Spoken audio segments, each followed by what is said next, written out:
อืมเอาว่างมือ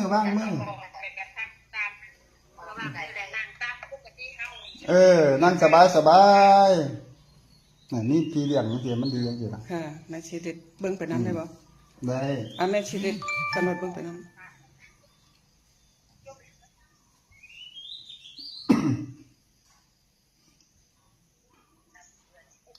บัดนี้แม่ลาตีขันย่ำเพิ่นบอกสมาธิเฮานั่นเฮาเฮ็ดตามเพิ่นกันเฮาเฮ็ดบ่ถือเพิ่นก็สิจมในเฮาเด้อคันเฮาเฮ็ดถือเพิ่นก็สิให้เฮาก็จำเอาบัดนั้นเพิ่นว่าเฮาถือมันถือจังไดจำเอานำเจ้าของมันเนาะตอนที่มันถือน่ะก็จำเอามันสิง่ายๆเลยมันก็ง่ายๆคือจับมือเขียนนี่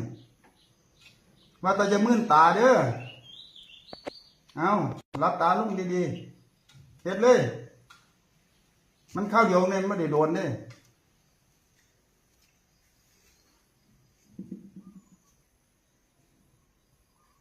อันนั้นเขาสังเกตฟังซื่อๆบัดนี้ให้เขาคิดพุทโธขึ้นมา10 เทื่อเด้อคิดพุทโธขึ้นมา10 เทื่ออย่าเฝ้าที่ไรอย่าเฝ้าคิดเพิ่นบ่ทันให้เริ่มอันนี้เขาสังเกตนี่คือเขาสังเกตอยู่นี่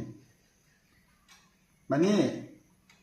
เฮามานิ่งที่ดังจมูกแนกนิ่งความรู้สึกอยู่ดังเฮานั่นล่ะดังเจ้าของนั่นล่ะอันนั้นมันตาดังเนี่ยดังกับตามอยู่ใกล้กันแต่ให้มันชัดดังนั่นล่ะบัดนี้ก็พร้อมกับคิดพุทโธ10 เทื่อเด้อบ่ให้ขาดบ่ให้เกินเอาเริ่ม1 2 3 4 5 6 7 8 9 10แล้วก็อยู่เลยอยู่นำพุทโธนั่นล่ะเนี่ยเราอยู่จังซี่ละบ่ต้องเฮ็ดหยังอีกเลยอยู่ซื่อ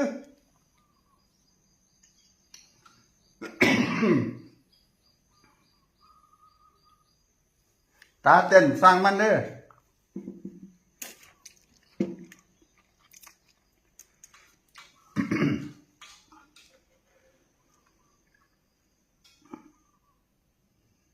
ตากระพริบสร้างมันตาเต้นสร้างมันเฮาอยู่ซื่อๆหูซื่อๆฟังซื่อๆนี่ล่ะ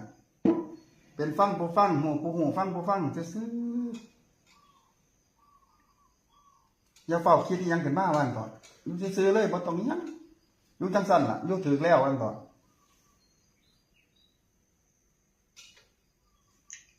บัดนี้แม่ลาตีต่อแต่นี้ไปจะให้แม่ลาตีนี่เอาเส้นผมมาเบิ่งในใจเฮานั่นล่ะว่าเส้นผมมันเป็นเส้นผมมันบ่เป็นก้อนจักเทื่อหรอกมันเป็นเส้นเพิ่นยังเอิ้นว่าเส้นผม